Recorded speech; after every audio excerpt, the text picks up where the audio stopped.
पुष्पगुच्छ देऊन, शाल आणि श्रीफळ देऊन यांचा सन्मान करण्यात येईल. आणि त्याचप्रमाणे जळगाव परिसरातले श्रीयुत मंगेश ढेंगे यांनी देखील मंचावर यावं. आलेले आहेत का?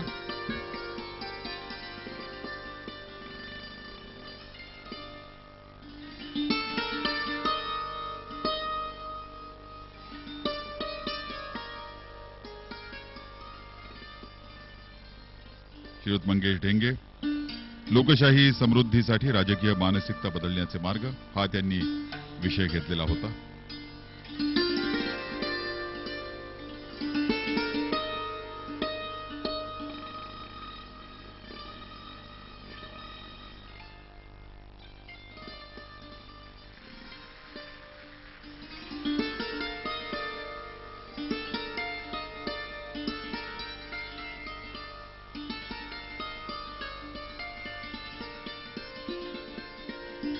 यानंतर या ठिकाणी परीक्षकांचा देखील सन्मान करण्यात येईल. या निबंध स्पर्धांचं परीक्षण ज्यांनी केलं, सुरुवातीला मी श्रीमती वीणा गवाणकर ज्यांना इथं बोलावतो, श्री प्रदीप शिसोदे मैत्री परिवारातले यांच्या हस्ते यांचा सन्मान करण्यात येईल. जॉर्ज वॉशिंग्टन कार्व्हर यांच्या जीवनावर आधारित एक होता कार्व्हर या पुस्तकासाठी ज्यांना साऱ्या महाराष्ट्रातल्या वाचकांनी डोक्यावर घेतलं, त्या वीणाताई गवाणकर या निबंध स्पर्धेच्या परीक्षिका होत्या. त्यांचं डॉक्टर आयडा स्कडर हे पुस्तक देखील तितकंच गाजत आहे. महाराष्ट्र सरकारचे उत्कृष्ट वाङ्मय निर्मितीचे 3 पुरस्कार वीणाताईंना मिळालेले आहेत. वीणाताईंचा सत्कार मैत्रेय परिवाराच्या वतीनं श्रीयुत प्रदीप शिसोदे हे करतील.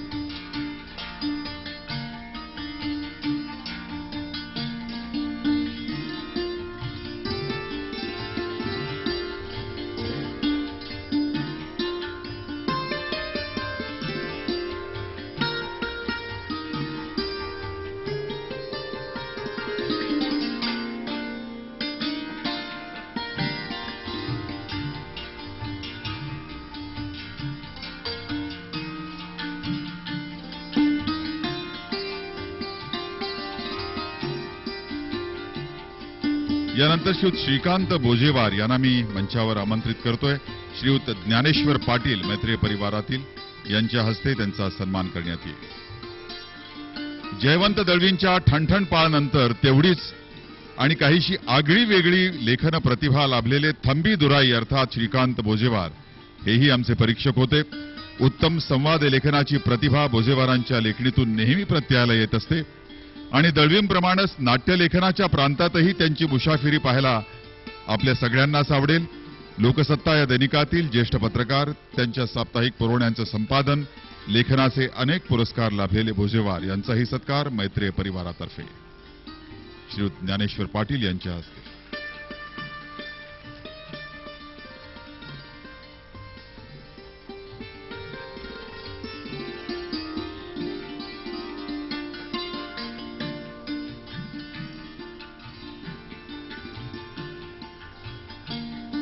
यानंतर मी श्रीमती उषाताई तांबे यांना मंचावर आमंत्रित करतोय. श्री भरत मेहर यांच्या हस्ते त्यांचा सन्मान होईल. अखिल भारतीय मराठी साहित्य मंडळाच्या अध्यक्षा, 30 वर्ष महाविद्यालयामध्ये इंग्रजीचं अध्यापन, उषाजींच्या कोयना धरणाची जन्मकथा सांगणाऱ्या कहाणी कोयनेची, त्याचप्रमाणे परिघाबाहेर हा कथासंग्रह यांना महाराष्ट्र शासनाचे लेखन पुरस्कार लाभले. अफगाणिस्तान आणि तेहरानमधल्या अनुभवांवर आधारित त्यांची पुस्तकं देखील वाचकांना खूप भावली. आणि कथा सीलिंगची म्हणजे वांद्रे वरळी सीलिंग जी आहे त्याच्यावरचं त्यांचं पुस्तक मराठी आणि इंग्रजी या दोन्ही भाषात प्रसिद्ध झाले, खूप गाजत आहे. भरत मेहर यांच्या हस्ते उषाताईंचा देखील सन्मान.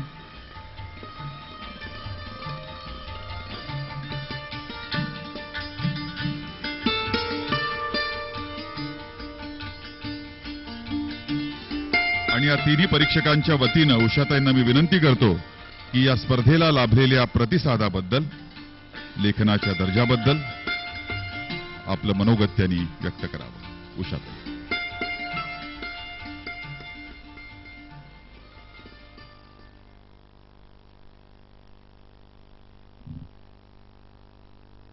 मंचावरील मान्यवर आणि सभागृहातील मान्यवर,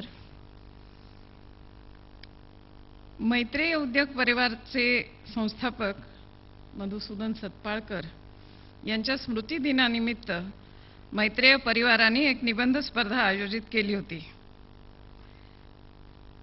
गेल्या वर्षीपासून त्यांनी हा उपक्रम सुरू केला आहे आणि त्याचा उद्देश असा आहे की मराठीतील नवीन लेखकांचा शोध घ्यायचा. भारतीय जनतेला लोकशाहीने काय दिलं आणि लोकशाही समृद्धीसाठी राजकीय मानसिकता बदलण्याचे मार्ग या विषयांवर निबंध लिहायचे होते. प्राथमिक छाननी मैत्रेय परिवाराकडून केली गेली आणि आम्हाला 3 परीक्षकांना प्रत्येकी 25 ते 26 निबंध पाठवण्यात आले. प्रत्येकाने स्वतःच्या गटातल्या क्रमवारी लावल्यानंतर आम्ही 3 जण भेटलो आणि सर्व म्हणजे त्यांनी जे 1, 2, 3 नंबर दिलेले होते ते निबंध आम्ही प्रत्येकाने पुन्हा पुन्हा वाचले आणि मग हा निकाल आज जो जाहीर झाला तो आम्ही तयार केला. परीक्षक मंडळात श्रीमती वीणा गवाणकर, श्रीकांत बोजेवार आणि मी असे 3 सदस्य होतो. भारतीय जनतेला लोकशाहीने काय दिलं या विषयावरील अनेक निबंधांमध्ये काय दिलं नाही यावर जास्त भर होता. त्यातही भ्रष्टाचाराचा मुद्दा सविस्तरपणे मांडला होता. विषमता, बेकारी, सदोष शिक्षण पद्धती, दहशतवाद इत्यादी समस्या मांडल्यावर काही लेखकांनी तर थेट हुकुमशाहीची शिफारस करून टाकली. निबंधांमध्ये विचारांइतकीच त्यांची मांडणीही आम्हाला महत्त्वाची वाटली. ती एका नियोजित पद्धतीनुसार असली मांडणी तर निबंध अधिक उठावदार होतो. साधारणपणे शुद्ध लेखनाच्या चुका फारशा आढळल्या नाहीत ही समाधानाची बाब आहे, पण भाषेबाबत फारसा काटेकोरपणा पण नव्हता. त्यातही मी मुळात प्राध्यापक आणि सध्या महामंडळाची अध्यक्ष, त्यामुळे मराठी भाषेची मला जास्त काटेकोरपणे बघणं मला आवश्यक वाटलं.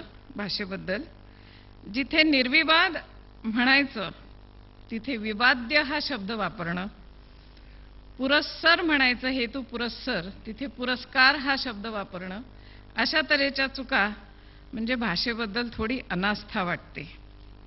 काहींनी मात्र लोकशाही शासन स्वीकारल्यानंतर देशात झालेले बदल डोळसपणे टिपलेले आहेत. साम्राज्यशाहीची परंपरा असलेल्या भारतात अज्ञान, गरिबी, अफाट लोकसंख्या या खडकाळ जमिनीतही लोकशाहीची मुळं घट्ट रुजल्याची स्वाभिमान नोंद केलेली आहे. आपल्याला मिळालेल्या धर्मपालनाच्या, आविष्कार स्वातंत्र्याच्या अधिकारांबद्दल गौरवाने लिहिलं आहे. देशातल्या स्थैर्याचा उल्लेख केला आहे.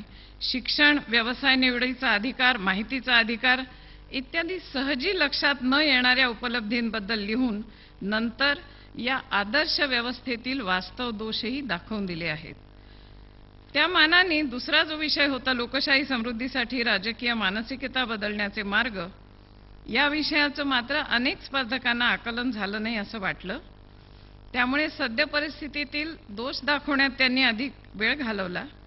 कदाचित अशी मानसिकता बदलण्याचे मार्ग सुचणंच कठीण असेल, परंतु निवडलेला जो एक निबंध आहे त्यातला 2ऱ्या क्रमांकाचा निबंध या विषयावर आहे.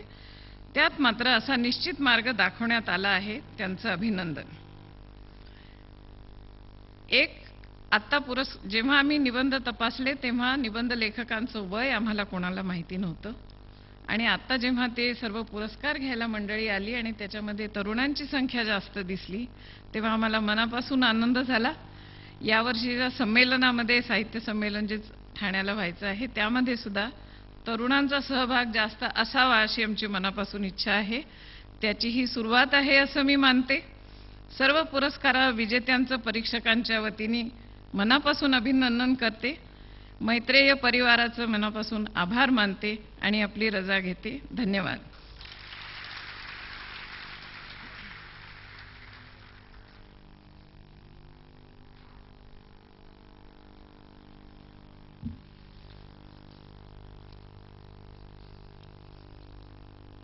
यानंतर अहिंसेच्या मार्गातून जो मणिपूरमधल्या जनतेचा लढा आहे त्याचं सादरीकरण म्हणजे रंगमंचीय सादरीकरण करणारा एक अभिनव असा कार्यक्रम या ठिकाणी सादर होणार आहे आणि त्याच्यानंतर या ठिकाणी ही चर्चा होणार आहे लोकशाही या विषयावरची.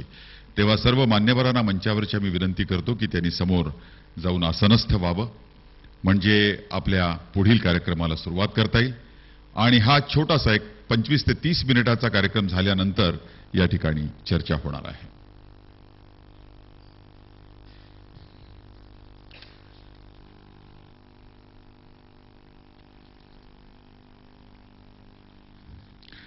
दरम्यान या ठिकाणी अर्चना गोरे यांना मी पुन्हा मंचावर पाचारण करतोय.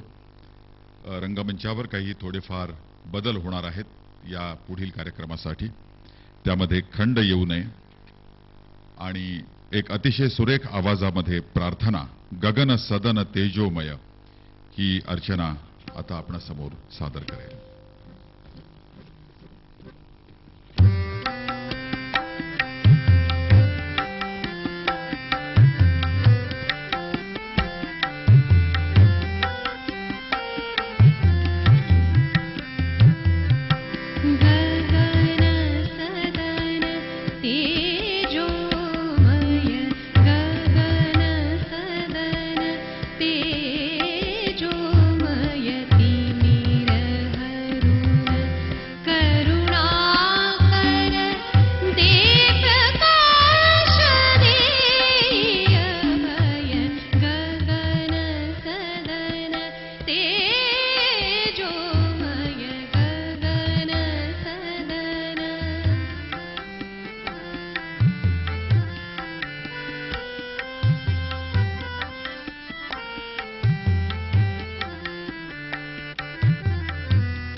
दोनच मिनिटांसाठी हा पडदा बंद होतो. इथं जरा नेपथ्य बदललं जाईल आणि त्यानंतर आपण ले मशाले हा मणिपूरमधल्या जनतेचा अहिंसात्मक मार्गाने जो लढा चालू आहे त्याचं रंगमंचीय सादरीकरण करणारा कार्यक्रम पाहणार आहोत.